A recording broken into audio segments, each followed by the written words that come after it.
সুপ্রিয় শিক্ষার্থী, এখন যে প্রশ্নটা দেওয়া আছে প্রশ্ন নাম্বার 4, এটা খুব সহজে করা যাবে। এখানে প্রশ্ন কি দেওয়া আছে, যদি a cube minus b cube equal 513 এবং a মাইনাস b ইকুয়াল 3 হয় তবে ab এর মান, তাহলে ab এর মান কত? তাহলে আমার আগে এখানে প্রশ্ন থেকে যেটা দেওয়া আছে এটা আগে লিখলাম যে দেওয়া আছে।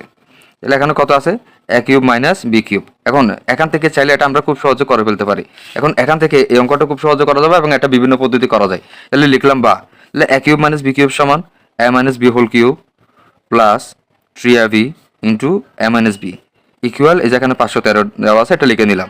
এবার a মাইনাস b এর জায়গায় a মাইনাস b এর মান কত, 3 উপরে কিউ প্লাস 3, এখানে দেওয়া আছে ab এর কোনো মান নাই, abটা লিখে নিলাম। এরপর আছে a মাইনাস b এর মান, কারণ প্রশ্ন দেওয়া আছে 3 ইকুয়াল 513টা লিখলাম। তাহলে যে এখানে 3 হোল কিউব বলতে কত হয়, 27। এবার তাহলে 3 তারিখে 9, তাহলে 9ab, এখানে 513টা লিখলাম। এবার এই যে এখানে হচ্ছে 9abটা আমরা এখানে টিকে রাখলাম, তাহলে 513টা লিখলাম। এই যে 27 যেটা দেওয়া আছে এটা পক্ষান্তর করে নিলাম। এবার এই যে এখানে দেওয়া আছে 9ab। এবার এই যে 513 থেকে আমার এখানে 27টা বিয়োগ করলে কত হয়, 486। এবার বা ab ইকুয়াল যে 486 এরপরে ভাগ, তাহলে 486কে হচ্ছে 9 দ্বারা ভাগ দিলে 54, বা ab ইকুয়াল কত হবে, 54।